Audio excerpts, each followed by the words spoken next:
Présentez-vous, c'est toi. Mais c'est toi, comme tu as fait quand ils sont arrivés, tu m'as présenté, et marché du Lez, voilà. Bon, déjà, bonjour Emma. Bonjour. Voilà, donc Bonjour, on va peut-être se présenter. Voilà, Sabrina. Sabrina, moi je suis commerçante et j'ai aussi une agence de com au marché du Lez et à Dulez. Et donc je travaille sur différents projets de développement commercial sur le lieu. Donc, moi, Laurent, avec mes deux autres frères, il y a quelques années, on a eu une idée, c'était de se reconvertir. Et donc, depuis à peu près 4-5 ans, je travaille sur le projet du marché du Lez.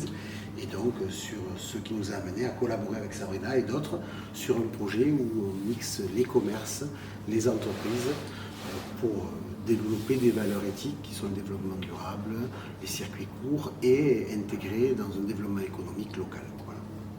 D'accord, merci beaucoup. Est-ce que, en quelques minutes, tu pourrais nous expliquer quelle est l'histoire un petit peu de la création du marché du Lez?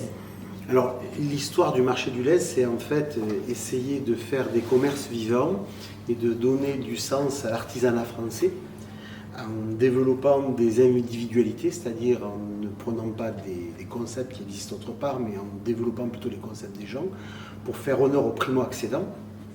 Et à la fois travailler avec ce que nous appelle des signatures, ce qui peuvent être des grands cuisiniers, des mobs ou des gens très pertinents en termes de communication sur un domaine. Faire qu'on mélange tous ces gens-là avec des rez-de-chaussée plutôt orientés commerce, des premiers qui sont orientés plutôt entreprise et laboratoire de recherche ou partage d'idées, et faire que tout simplement les gens en bas vont développer un produit et les gens d'en haut vont vendre ce produit.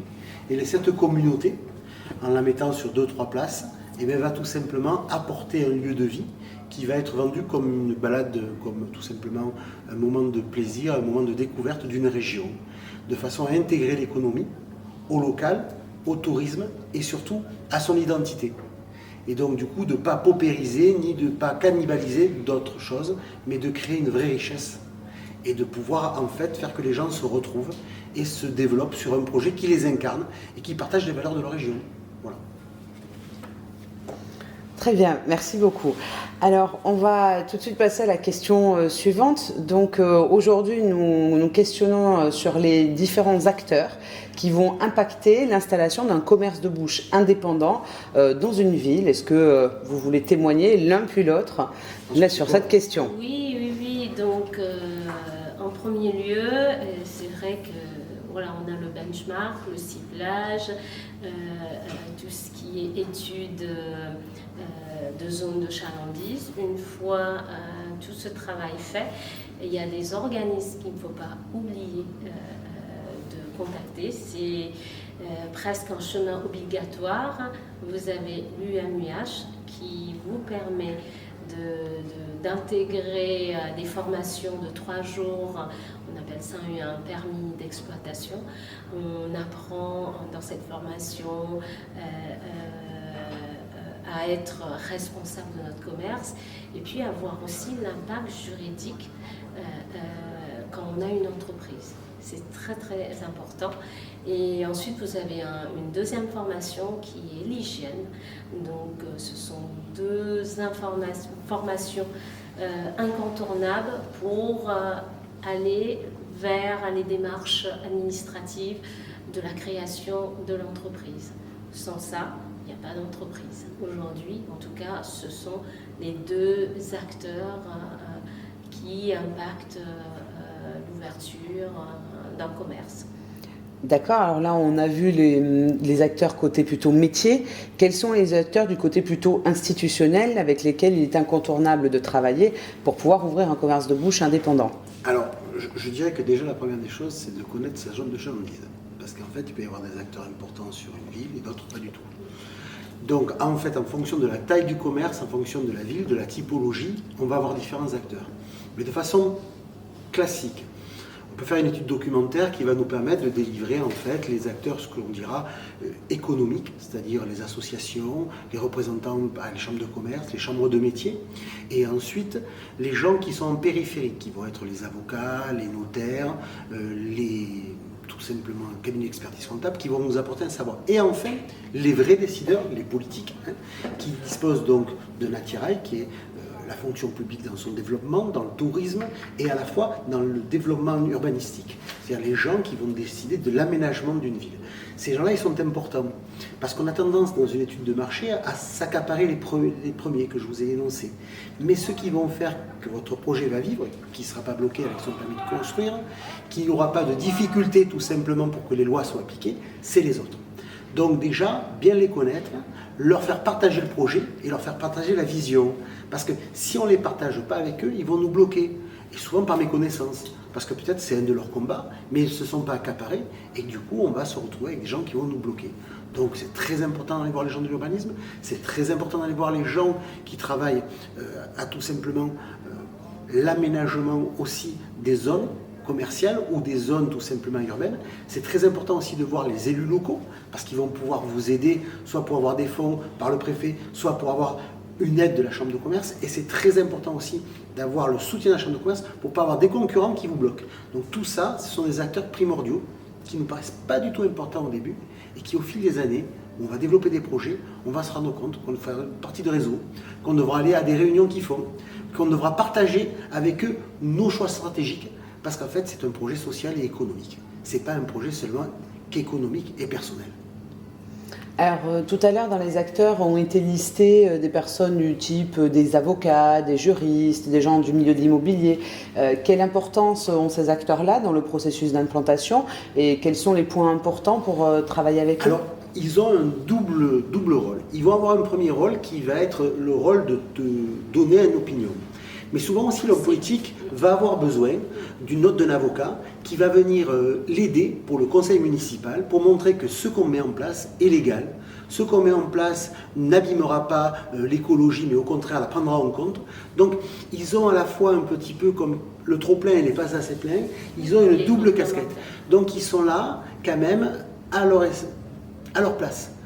On ne peut pas décider seulement avec un avis politique. Il faut que l'avocat à côté va apporter une note qui va crédibiliser le propos de notre architecte et de notre urbanisme pour montrer qu'il y a une cohérence. Et pareil, l'expert comptable avec le banquier, si sous l'influence de la BPI, c'est-à-dire les gens qui travaillent pour la région avec l'État pour assurer le crédit, eh bien, il y a aussi une cohérence. Donc en fait, c'est vraiment un vrai maillage tout ça.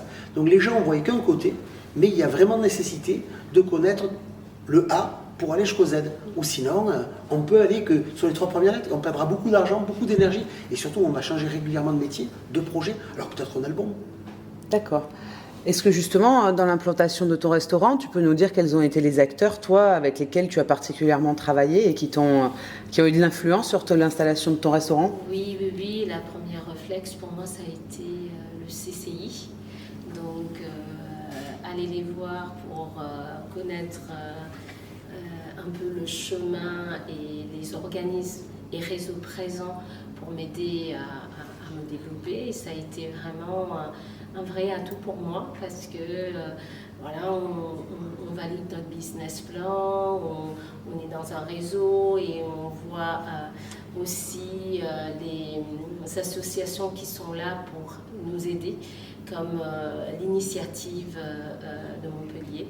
Et donc toutes ces étapes m'ont permis d'avoir suffisamment d'informations parce que les informations, on ne les a pas tous sur le site internet, Google et compagnie, il faut aller vers l'information. Donc CCI a été vraiment une organisme en tout cas qui est complet et qui arrive vraiment à donner des études de marché et plein d'informations qui lui permettent de constituer le business. Et ensuite les formations, bien sûr, comme je vous ai dit tout à l'heure là, l'UMIH, ça c'est important, la mairie. Et ensuite, tout pour faire votre commerce, c'est-à-dire un architecte, donc des maîtres d'œuvre pour réaliser le projet et le suivi. Vous avez vraiment toute cette étape opérationnelle et technique qui sont importantes dans la constitution aussi du restaurant. Et ensuite, l'installation, le déploiement, le marketing, la com. pour pouvoir lancer votre commerce. Voilà vraiment dans les grandes lignes les différentes étapes pour arriver vraiment à monter son restaurant. Merci. Laurent, je reviens vers toi. Le projet du marché du lait, quand il a commencé, combien de temps, de mois a-t-il fallu pour justement aller à la rencontre de tous ces acteurs, avec ceux qui au début ont dû être emballés par le projet, et puis ceux aussi peut-être qui avaient des réticences? Alors, je pense que nous, le marché du lait, sommes bien illustré le propos de ton cours, parce qu'on a mis 5 ans pour en arriver là. Il faut savoir qu'au début, on a commencé plus petit, parce qu'on n'aurait pas pu présenter le projet dans sa globalité du jour au lendemain. On aurait fait trop peur. Parce qu'il faut des commissions de sécurité, il faut que les pompiers soient d'accord, il faut que des organismes soient d'accord, il faut qu'à la fois les gens de la chambre soient d'accord, il faut qu'il y ait un accompagnement. Donc nous, même si on l'a depuis 10-15 ans en tête, il y a 5 ans on a commencé par un bâtiment, puis un second, puis un troisième, et on est avancé avec étapes. D'abord, ça a été présenter ce qu'on savait faire. Dans un second temps, le faire partager par les acteurs institutionnels et pas seulement les commerçants qui avaient signé avec nous la feuille de route. Ensuite, le faire vivre pour montrer que ça apportait une complémentarité à la zone de chalandise, mais ça ne l'attaquait pas. Et enfin, dans un troisième temps, le développer sur les axes de la ville. Donc, il y a une phase d'étude, une phase de recherche d'abord avant l'étude, phase d'étude, phase de développement et phase d'amplification et intégration du milieu économique. Il y a vraiment différentes phases et sur ces différentes phases, on se doit, nous, d'être un acteur qui travaille de façon horizontale, verticale, pas seulement sur le contenu, mais sur les acteurs aussi. Donc avoir des relais, participer à des réunions, des fois passer 30 à 40% de son temps de façon non productive, mais qui vont préparer les étapes de demain ou d'après-demain. C'est-à-dire aller savoir un petit peu le texte de loi qui est là, aller faire une formation sur ça. Moi, par exemple, j'ai passé plusieurs permis pour organiser des événements de plus de 4-5 000 personnes. Je n'avais pas besoin, mais aujourd'hui qu'on les fait, c'est nécessaire.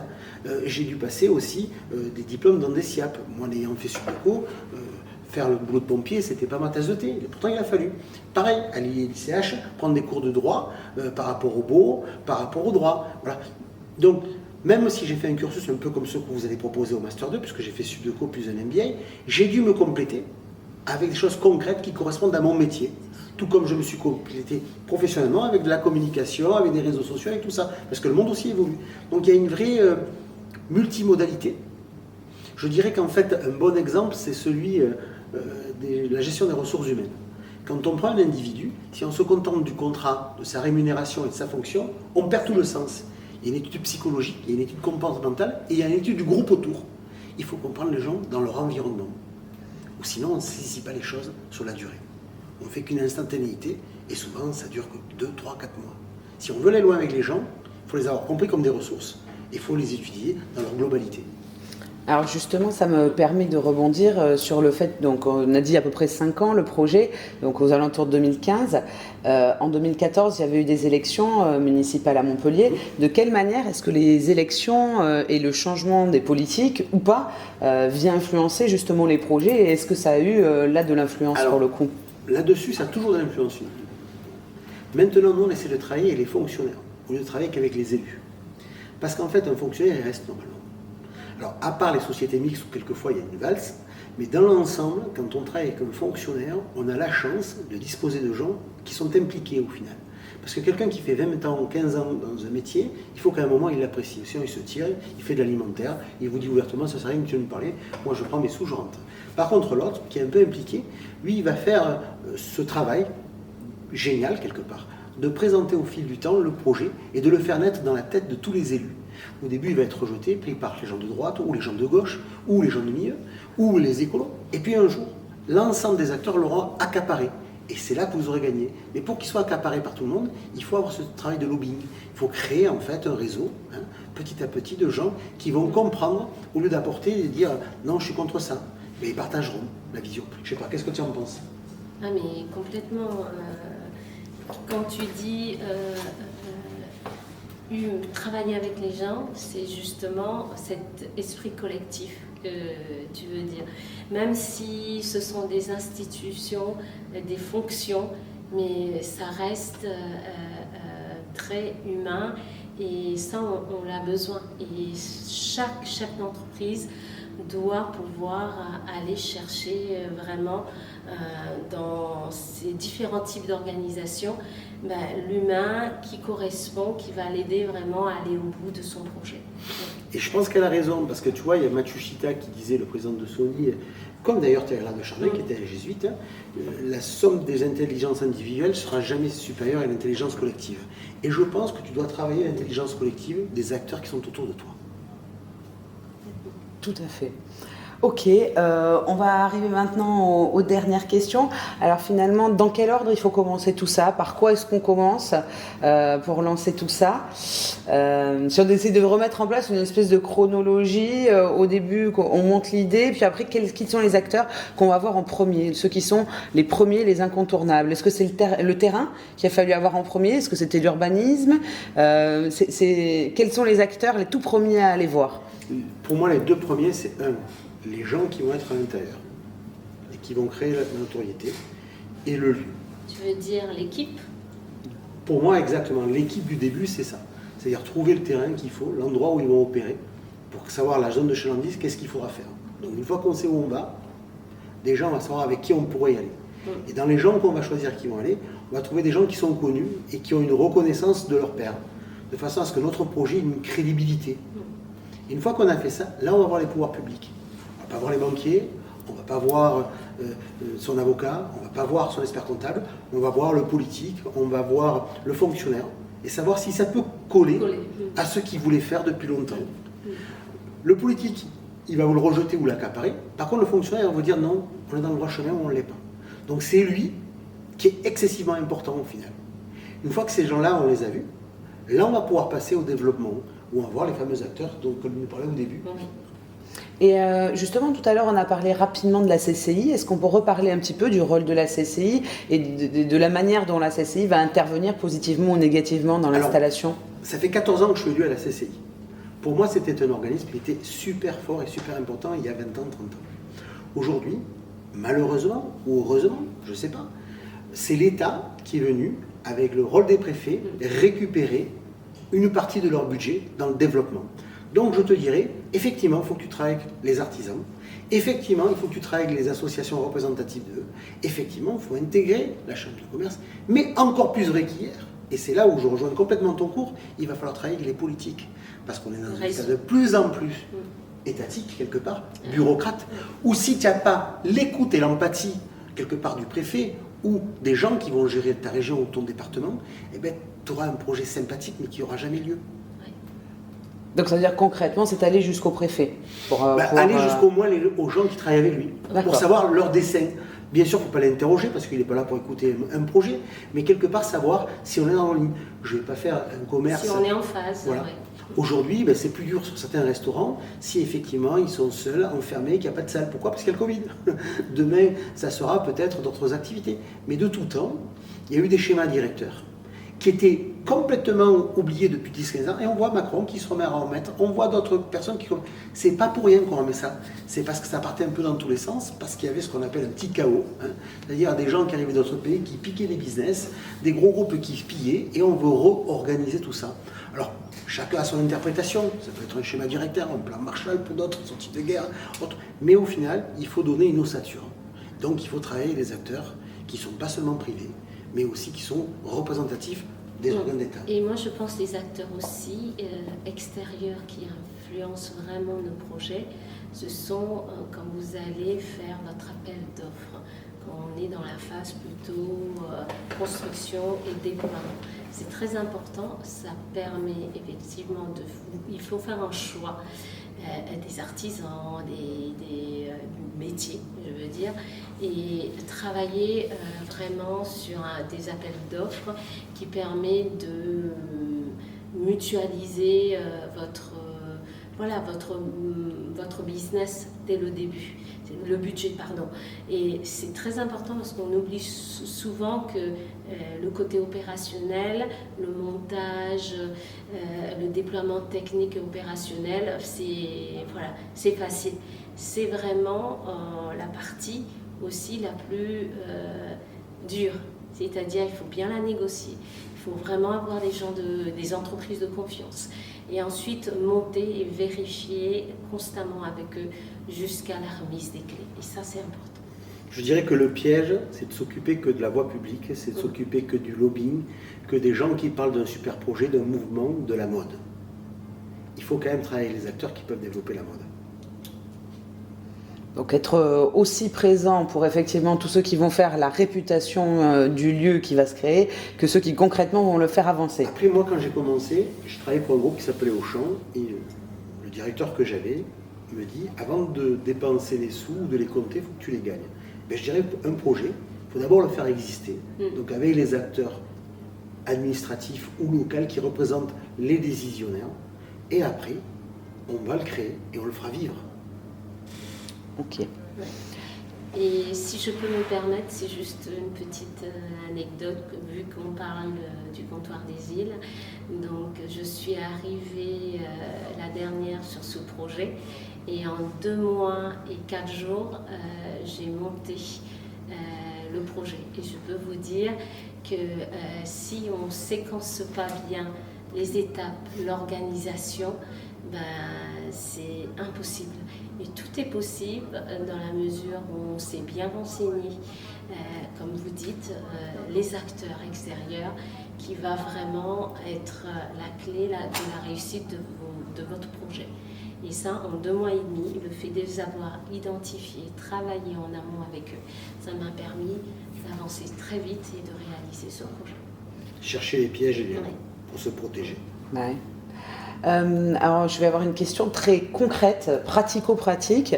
Quelles sont les actions pratiques que l'on met en œuvre pour, par exemple, tu parlais de la première phase, s'intéresser aux gens qui vont bénéficier de cet espace par la suite. Est-ce que c'est des réunions publiques? Est-ce que c'est aller voir, je sais pas, des gens dans des restaurants pour comprendre quelle est leur démarche? De manière très concrète, quelles sont les actions à mettre en œuvre? On a compris qu'il fallait se renseigner, faire un dossier, structurer, etc. Mais concrètement, c'est des rendez-vous, des déjeuners, c'est aller à des conférences, c'est proposer des réunions. C'est connaître les acteurs. Déjà, c'est lister les gens qu'on va avoir besoin. D'accord. Les gens qu'on va avoir besoin pour faire son produit, les gens qu'on va avoir besoin pour trouver le lieu, l'équipe qui va construire le produit, tout ça. Donc, on liste. Après, on va trouver des relais d'opinion, c'est-à-dire qu'on trouve des prescripteurs. On va trouver des gens qui connaissent des gens qui vont vous aider. On va faire des listes. Une fois qu'on a fait ça, ça s'appelle une unsing. On vient voir un petit peu les choses. On prend des données. Ça dure 2-3 mois. Hein. À côté de ça, nous, on fait une étude documentaire. On va venir sur Internet chercher tous les acteurs, tous les projets qui sont équivalents, quels ont été leurs échecs, leurs réussites, tout ça. On fait un SWOT-up, on fait un reporting des menaces. Mais ça, tous ces outils-là, vous les avez tous à Subdeco. Hein. Mais ce n'est pas là le vrai propos. Une fois qu'on a fait ça, on va faire une réunion, on va définir les loups, les fameux pièges. Par qui va commencer? Alors, on peut faire un diagramme Ishikawa pour les intellos, on peut faire une méthode, je ne sais pas moi, Eisenhower, urgent, important à traiter au panier, ce que vous voulez. Mais ce qui est important, c'est d'avoir compris la démarche. J'ai un problème qui est latent, qui n'est pas visible, mais c'est celui qui va bloquer mon chemin. Et l'important, ce n'est pas le point de départ ni le point d'arrivée, c'est le chemin, comment il va se passer. Donc pour ça, on fait une réunion où on a mis tout ce chaos, ce tohu-bohu, tout ça, là, et on va traiter ça et on va le mettre. Et concrètement, après, on se répartit les rôles. Toi, tu fais ça, toi, tu fais ça, en fonction de nos niveaux de compétences. Par contre, on est conscient de ce qu'on peut faire et ce qu'on ne peut pas faire. Et on va, du coup, dépenser un peu d'argent, des fois, à payer des experts qui vont nous aider pour avoir un bon rapport avec un politique, si on n'a pas son écoute ni son empathie. Mais c'est essentiel. D'accord, donc on va chercher les ressources qui sont adaptées à chacune des situations. Parfois, ça peut être payer les prestations de quelqu'un qui va nous permettre d'introduire certains réseaux. Simplement, je ne connais aucun établissement qui reçoive plus de 1000 ou 2000 personnes, qui n'a pas besoin d'un russe, donc d'un bureau de contrôle, qui soit mis avec des pompiers ou avec des gens comme ça. C'est essentiel dans un business. Je ne connais aucun établissement qui ne va pas avoir besoin à un moment d'avoir l'écoute ou l'empathie de, je sais pas moi, du préfet ou de son responsable de sécurité pour faire que lorsqu'il y a le Covid ou lorsqu'il y a un truc, on se va bloquer. Ou de connaître le responsable à la mairie du commerce. Je pense à Solange Rousse qui m'avait téléphoné, je t'avais appelé une demi-heure après, Sorel qui essaie de nous avoir, voilà. Aujourd'hui c'est un nouveau maire, mais les courroies sont les mêmes, tu feras le même boulot. Nous, on n'est pas partisans, on est là pour seulement faire avancer les choses. Par contre, on les respecte, parce que c'est les élus du peuple, parce que c'est les représentants qui ont été mis en place en tant que fonctionnaires. Donc à ce cadre-là, on est obligé de travailler avec eux. C'est une obligation. Et des accidents, on en a toujours. Et puis, il y a un élément où là je vous rejoins, il faut aller vraiment voir la concurrence. Quand, même en dehors de la concurrence, allez voir ceux qui ont déjà ouvert des restaurants. N'hésitez pas à poser des questions, à voir comment il fonctionne, comment il a fait sa carte. Tout ça, ça permet d'avoir des éléments pour construire avec une perspective différente. Ça c'est bien parce qu'elle le voit de très côté important. produit. Oui. Moi je le vois de façon organisée. Organisée, c'est évident et que elle, c'est essentiel ce qu'elle dit. Pour le commerce, c'est essentiel aussi. Donc il faut vraiment les deux visages. Il y a des acteurs dont on n'a pas parlé, c'est les fournisseurs de matières premières, que ce soit pour construire les locaux, mais également... Il faut vraiment faire un vrai bon sourcing pour optimiser son budget, justement en amont de sa préparation. Quand on fait son business plan, on a déjà fait son sourcing. On sait avec qui on va travailler comme fournisseur pour baisser ses coûts et pour travailler son prix produit, sa marge et son résultat. Et puis sa livraison, parce qu'on peut avoir un beau projet, mais avoir 3 mois de livraison, et si dans un mois on ouvre, comment on va remplir le magasin? C'est ça. Donc il faut pouvoir compter sur eux, et c'est des relations de confiance qui sont à nouer avec ces gens-là aussi. C'est ça. Et puis savoir s'il n'y a pas de blocage au niveau national, si on peut livrer, si on ne peut pas livrer, parce qu'actuellement il y a pas mal de choses qui ont évolué. Les étapes sont très importantes. Comme on disait, Laurent était sur les étapes vraiment acteurs qui vraiment va influencer notre action, notre commerce. Et puis vous avez vraiment les étapes clés pour construire son business et monter opérationnellement sa boutique ou son restaurant. Donc on peut dire qu'il y a quand même deux mondes. Un monde de recherche et d'études en préambule et un monde de développement. Ouais. Donc prendre les deux personnes que nous sommes dans l'approche des acteurs politiques et de développement. Ok, merci beaucoup à tous les deux. On va s'arrêter là. Mais le petit bonus, vous le savez, il y avait une question bonus. Je vais vous poser à tous les deux la question du futur. Alors d'abord, la question du futur quand on est restaurateur, c'est quoi le développement qui a suivi l'ouverture en tout cas le point de départ qui était le restaurant? Ici, en fait, pour vous dire, quand on aime le commerce, on aime les concepts. Et quand on est entrepreneur, on ne s'arrête jamais parce que les concepts défilent dans notre tête. Et moi, c'est mon deuxième concept au niveau du marché du lait et ça c'en est un troisième.